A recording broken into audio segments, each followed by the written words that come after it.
আম্মা জান আয়েশা রাদিয়াল্লাহু তাআলা আনহা বলেন, নবী আমার কাছে ছুটি চায়। আমি ভাবলাম অন্য কোনো বিবির ঘরে যাবে, বাতি নিভায়া দিলাম। এরপরে আমি ঘুমের বাহানা দইরা শুইলাম। তাকাইয়া দেখি রহমতের নবী নামাজের মুসাল্লায় দাঁড়ায় গেছে। আমার হুজুরার একটা পার্শ্বে দাঁড়াইছে।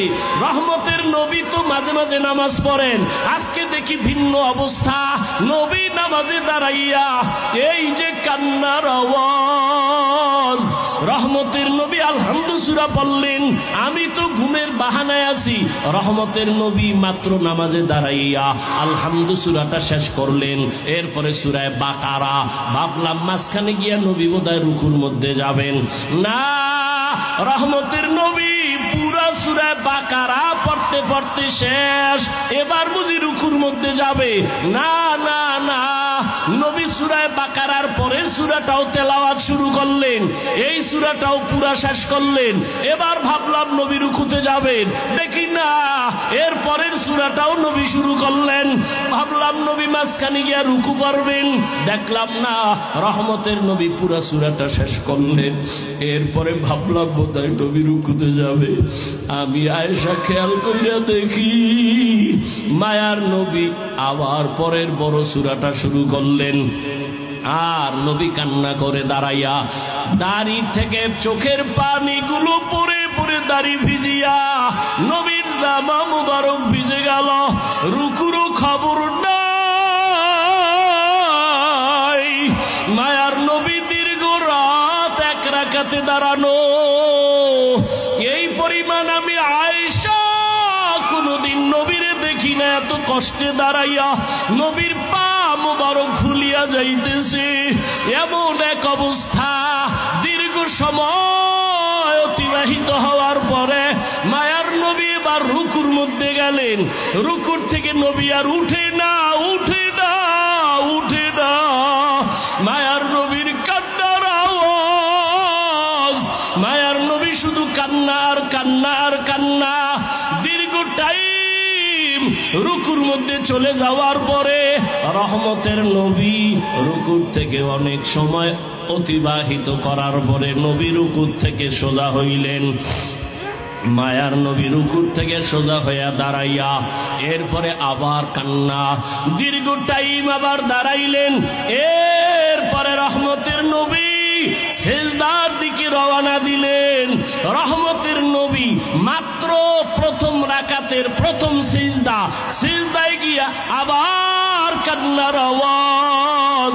এই পরিমাণ কান্না, নবী আর মাথা উঁচু করেন না। প্রথম রাকাতের প্রথম সিজদা, এমন কান্না কান্না। আমি আয়েশা জীবনে নবীর এমন হালাত দেখি নাই।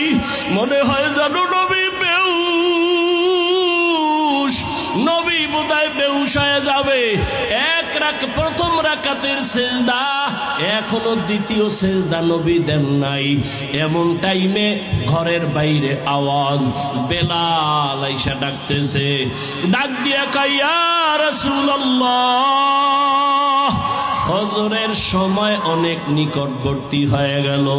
নবী তাড়াতাড়ি আপনি প্রস্তুতি হন, ফজরের সময় চলে আসছে। রহমতের নবী এইবার রেডি হয়ে যান। আম্মা জান আয়েশা রাদিয়াল্লাহু আনহা বলেন, বেলাল আইসা ফজরের অক্ত অল্প বাকি আছে, এখনো নবী প্রথম রাকাতে প্রথম সিজদায় পড়ে কাঁদতেছেন। এদিকে ফজরের সময় ঘনিয়ে গেল। এরে নবীর উম্মতের দল, মায়ার নবী এই পরিমাণ কান্না কাঁদলেন। আম্মা জান আয়েশা রাদিয়াল্লাহু তাআলা আনহা বলেন, আমার নবীরে এই রকম কান্না করতে আর আমি কখনো দেখি নাই। ও নবীর মায়ার উম্মতের দল, আমার নবীরে আমার আল্লাহ বান্দা বলেই কারণেই ডাকছেন, কারণ নবী নিজেরে বান্দা বললে বড় খুশি। আল্লাহর সম্পর্কের মূল কারণ নবী বান্দা।